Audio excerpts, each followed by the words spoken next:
Hi Guys, welcome to NDC Youth Online Service!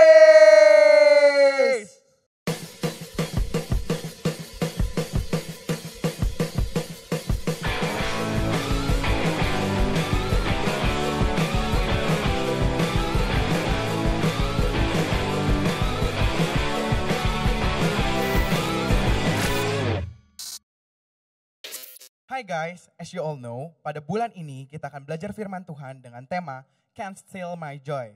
Nah, di bulan ini kita akan belajar gimana sih caranya kita bisa tetap sukacita meski dalam keadaan sulit sekalipun. So, aku mau ngajakin teman-teman untuk jaga hati, jaga hadirat Tuhan, jangan main handphone, dan semoga teman-teman diberkati di service ini. Enjoy the service and God bless you!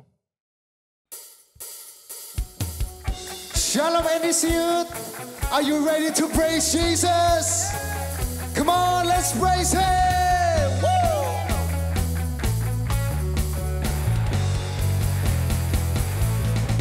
I'm alive, cause Jesus gave me life. He opened up my eyes, oh I can see clearly now.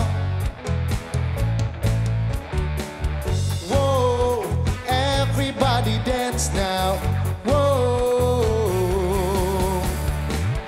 Everybody give it up for Jesus. Give Him glory for He has redeemed us. Everybody give it up for Jesus. Praise His name. Amen. Come on everybody, clap your hand for Jesus. Come on.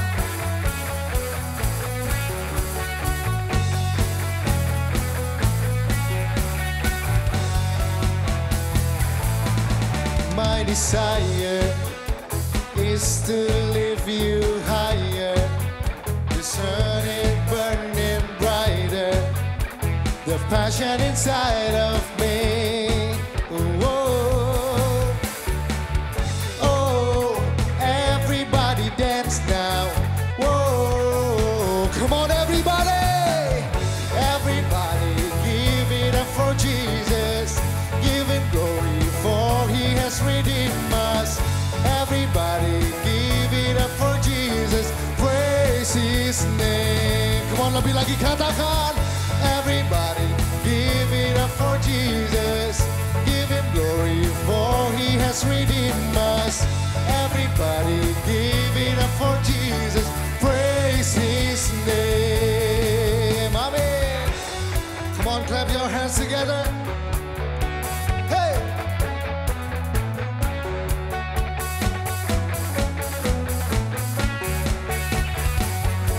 Yes, we praise you, Lord. This praise is bursting out. I can't contain it now. This praise is bursting out. Come on, everybody. Everybody give it up for Jesus. Give Him glory for He has redeemed us. Everybody give it up for Jesus. Praise His name. Yeah. Everybody give it up for Jesus. Give Him glory for He has redeemed us. Everybody give it up for Jesus. Praise His name. Yeah.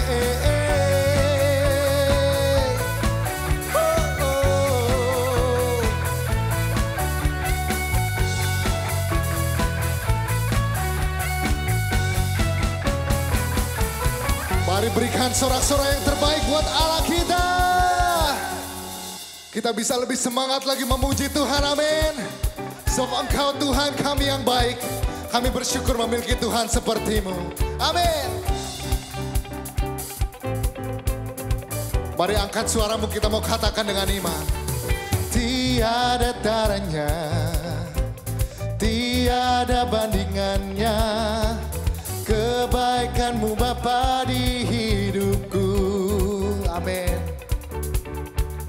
Mengubah segalanya, kasih yang ku terima tak tergantikan.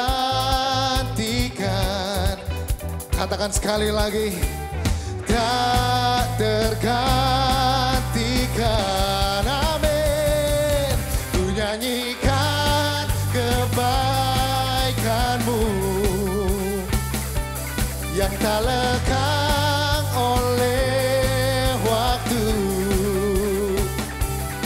selalu mengalir dan tak pernah berakhir di hidupku. Amin. Engkau sungguh baik Tuhan.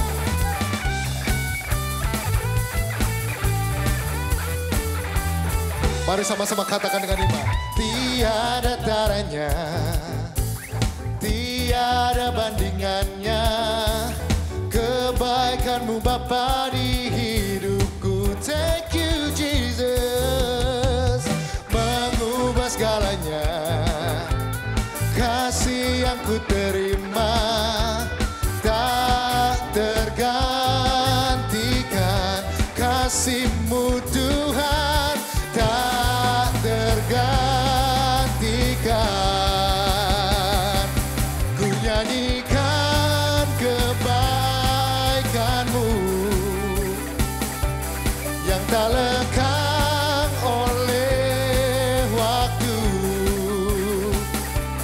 yang selalu mengalir dan tak pernah berakhir di hidupku. Teman-teman percaya Tuhan kita baik, amin. Yang percaya sama-sama angkat tanganmu, katakan bersama. Engkau baik, sangat baik. Engkau baik bagiku. Engkau baik Tuhan, sangat baik. Engkau baik bagiku. Amin.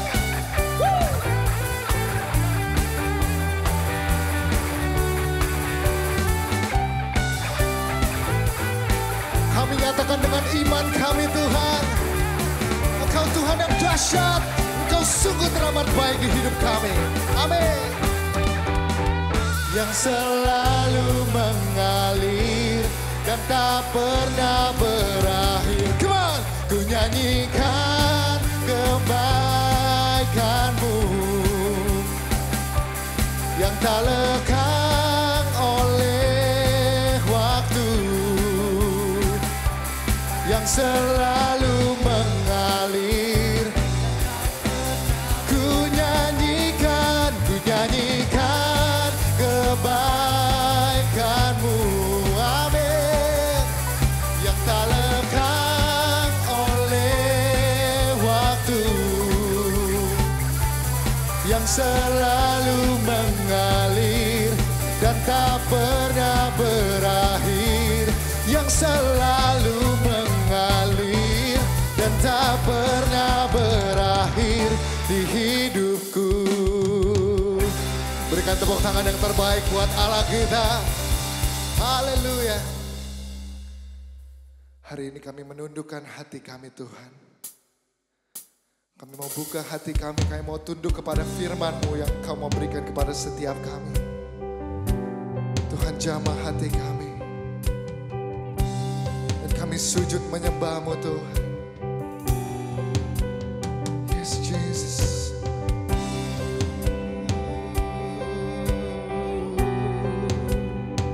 Yes Jesus.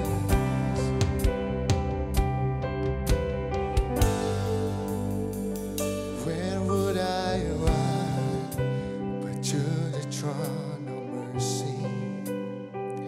Where would I kneel but at His cross of grace? How great the love, how strong the hands that holds us. Beautiful, so beautiful. Here I bow to you. So here I bow to lift you high. Jesus, be glorified in all things.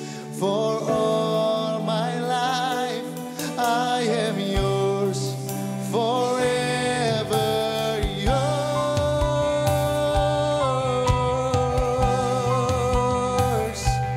Oh,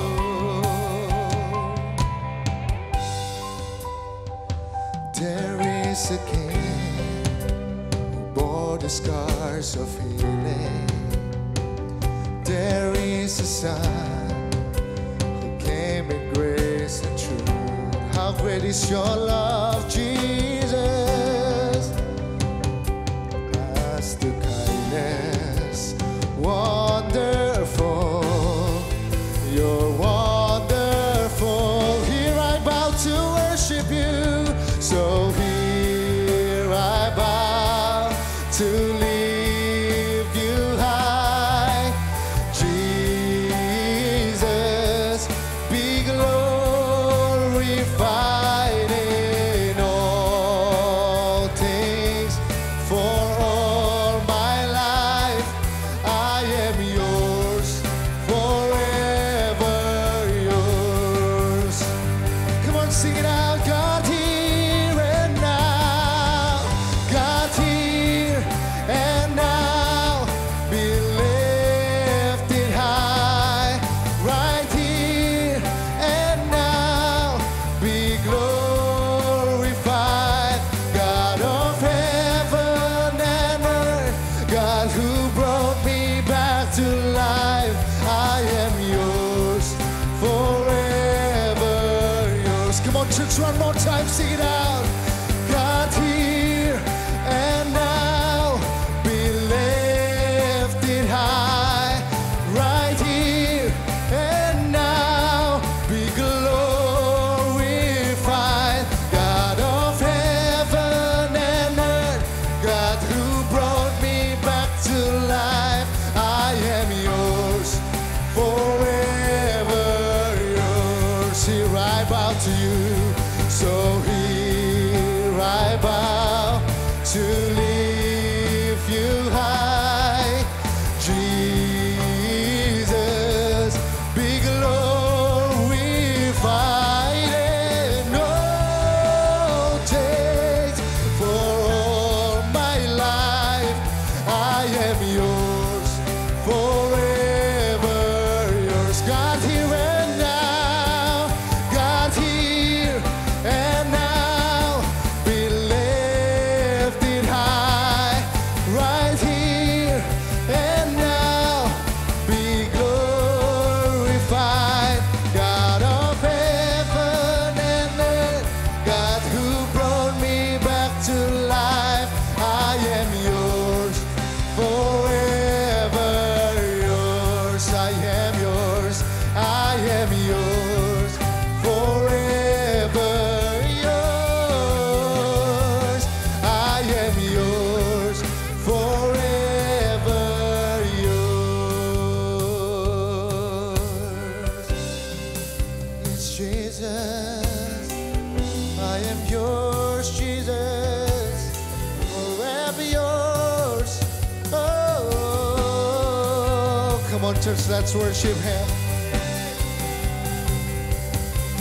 We worship you. Be lifted up, Jesus. Oh, hallelujah.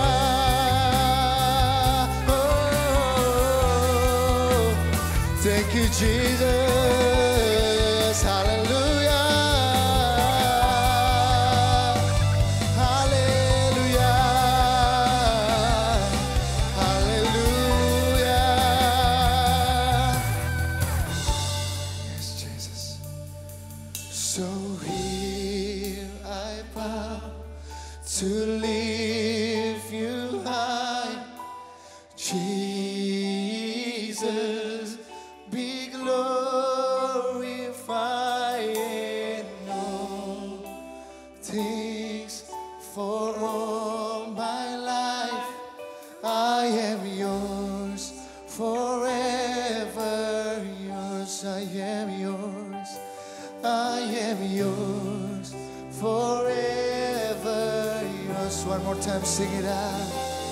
I am yours, forever yours. Thank you, Jesus.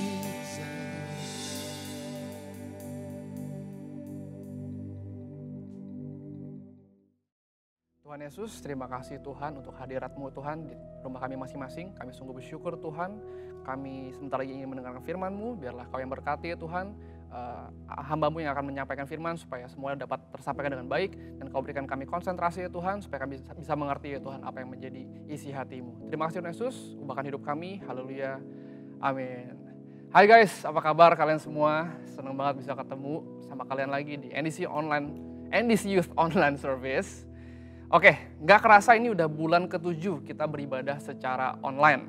It's been so long, kita semua kangen beribadah secara offline di gereja. Aku sendiri pun juga kangen banget beribadah sama kalian semua. Mungkin udah banyak dari kita yang mulai bosen atau capek beribadah online. But I just wanna tell you this. Justru di saat-saat inilah kita harus lebih dekat lagi sama Tuhan. Keadaan di dunia sekarang memang lagi kurang baik. Tapi jangan biarkan hati kalian terpengaruh. Justru sekarang inilah saatnya kita mencari Tuhan. Kita punya banyak waktu luang di rumah, kita cari Tuhan, kita saat teduh, kita doa, dan kita bicara sama Tuhan, kita cari api kita lagi. Oke guys, temukan sukacita kalian bersama dengan Tuhan lagi. Alright, now let's get into the sermon. Oke, aku mau awali sharing firman ini dengan sebuah pertanyaan. Pernah nggak dulu, waktu kalian masih kecil, diajak jalan-jalan ke mall nih sama papa mama kalian? Terus ngelewatin toko mainan atau toko makanan lah yang kalian suka banget waktu kecil. Misalnya kalau dulu aku suka Tamiya. Jadi aku suka ngelirik gitu kalau misalnya lagi lewatin tempat Tamiya misalnya gitu. Nah, kemudian kalian minta sama mama papa kalian, beliin dong, mah, pah.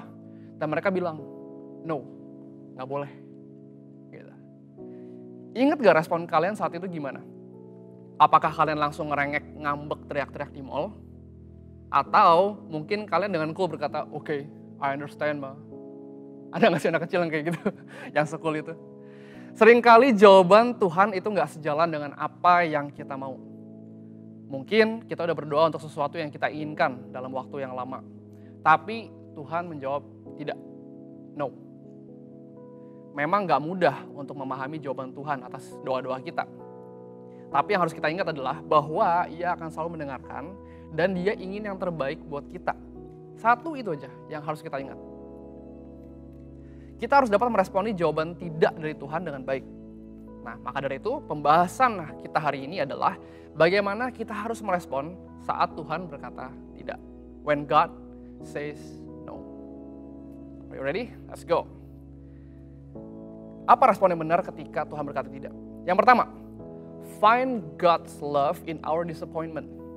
Temukan kasih Tuhan dalam kekecewaan kita. Ketika kita dipaksa untuk melepaskan sesuatu yang kita long for, kita rindukan, kita inginkan, bahkan kita sayangi, respon yang paling natural adalah kecewa. Ya iyalah, kita disuruh ngelepasin sesuatu yang kita pengen gitu kan. Kecewa sangat wajar dirasakan ketika sesuatu gak berjalan sesuai dengan keinginan kita. Tapi kenapa Tuhan mengizinkan kekecewaan itu hadir dalam hati kita? Yuk kita sama-sama buka di Roma 5 ayat 3-5. Kita baca bareng-bareng ya.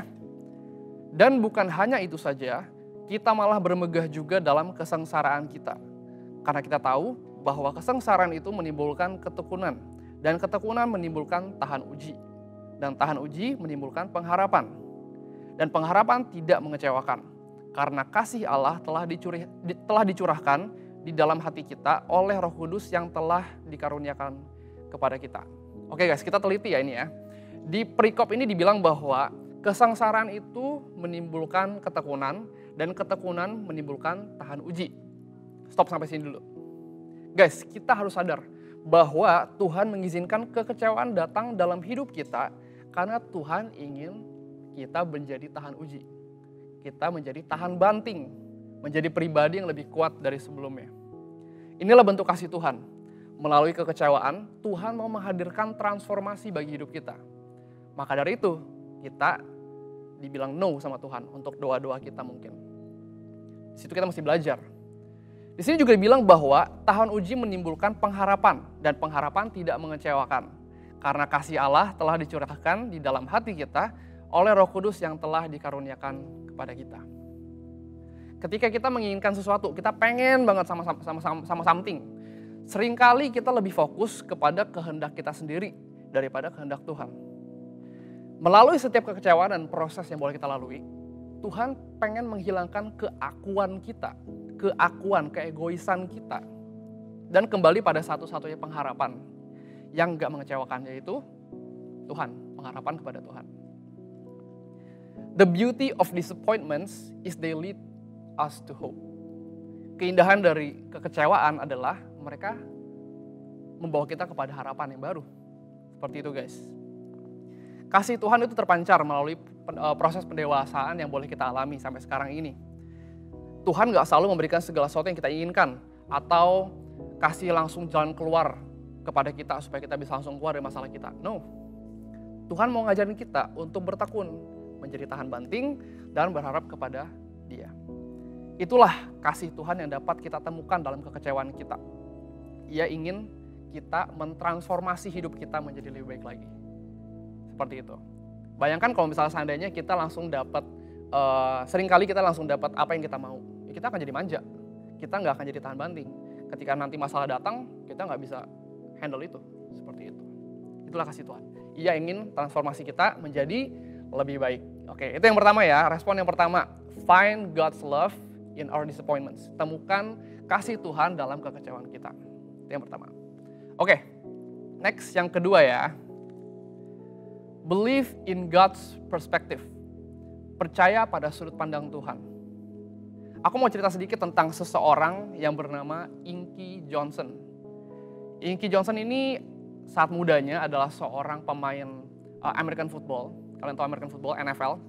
Tapi waktu itu dia belum di NFL, dia masih di Liga Junior, yaitu liga yang mungkin tingkat SMA. Dia terkenal karena potensi yang dia punya. Dia diprediksi suatu saat nanti akan jadi seorang bintang di NFL. Inky muda mendedikasikan hidupnya dari kecil untuk berlatih.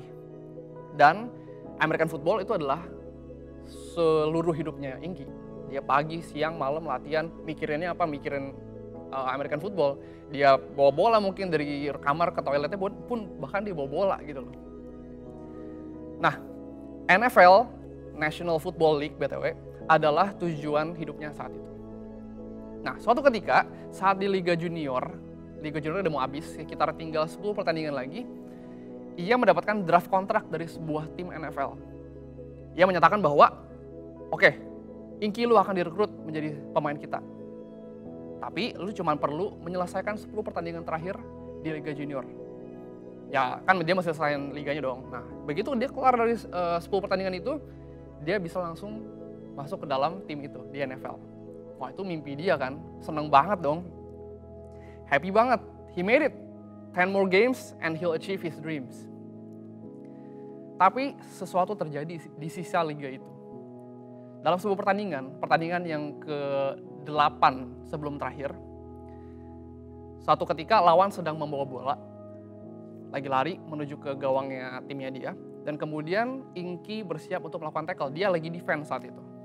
Kalau di American football kan, orang bawa bola, dia sudah tackle gitu kan ya, biar jatuh gitu kan. Nah setelah mereka bertabrakan, Inky tabrak nih, bruk gitu kan.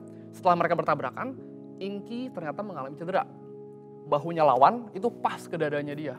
Ya aku nggak ngerti lah, pokoknya intinya buk, kenceng, jatuh, gedebuk gitu kan. Inky cedera, tapi bukan cedera biasa. Ia ternyata nggak bisa menggerakkan tubuhnya dari leher ke bawah. Ketika temannya bilang, ayo bangun yuk, kita kelarin pertandingan ini, kita udah mau menang nih. Guys, gue nggak bisa jalan, gue nggak bisa gerak, dia bilang.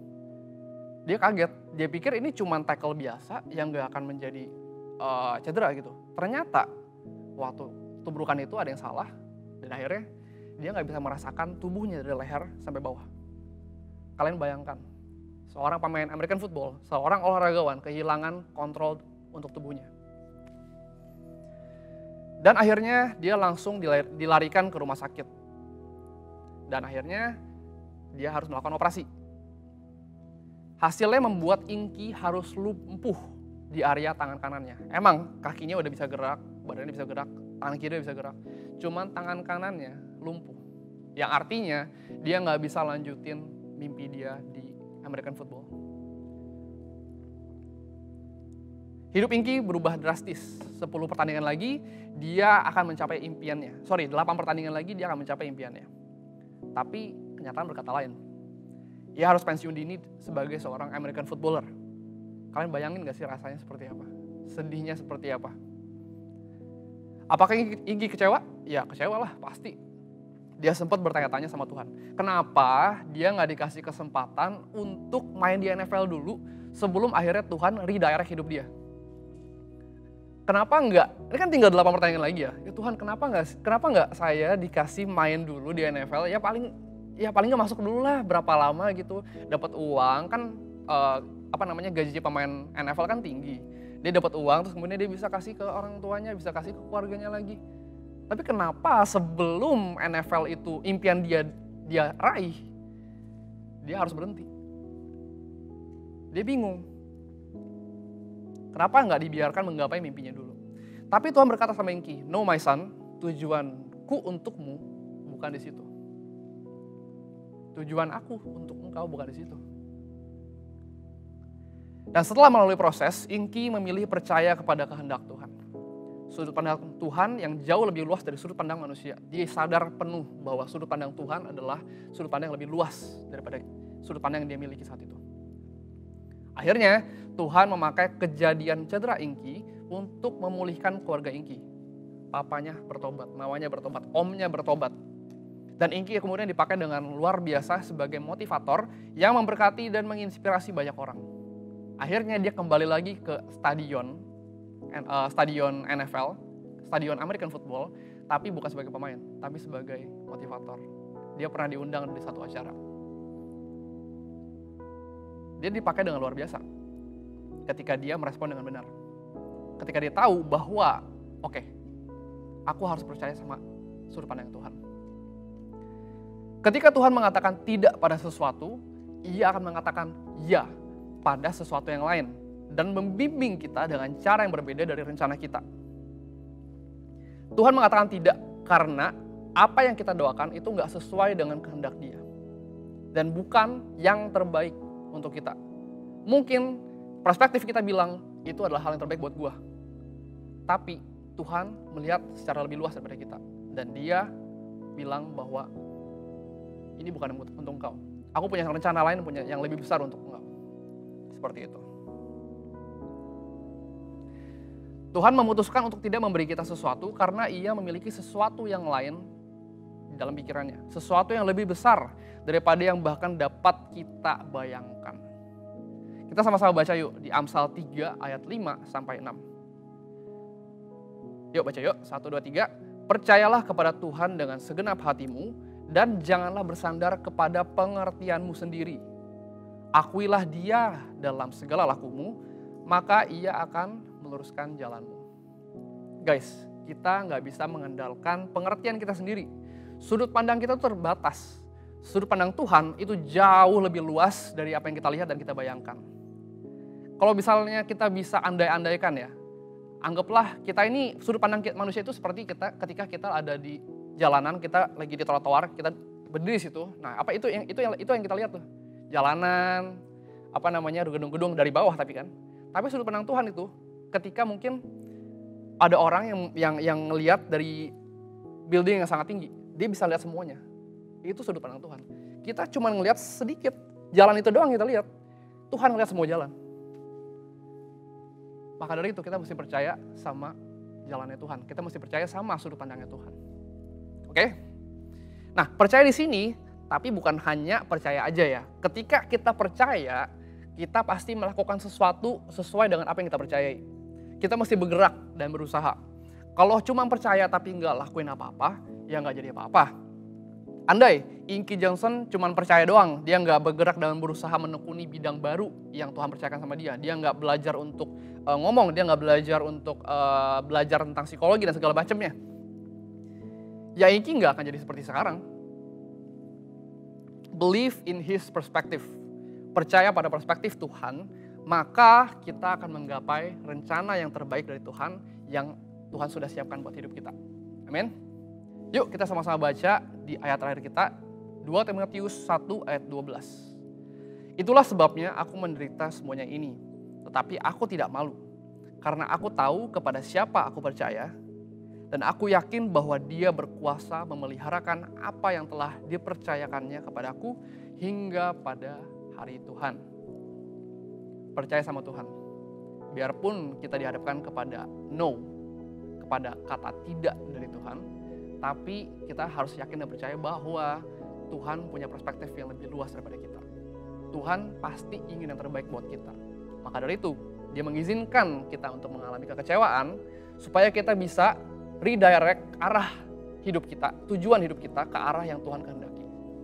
Nah, aku percaya ketika kita berhasil melalui proses itu, kita dapat menjadi pribadi yang dipakai Tuhan lebih lagi. Amin. Come on, let's pray together. Tuhan Yesus, terima kasih Tuhan. Hari ini kami telah belajar Tuhan untuk menemukan kasih-Mu ya Tuhan dalam kekecewaan yang boleh kami alami ya Tuhan.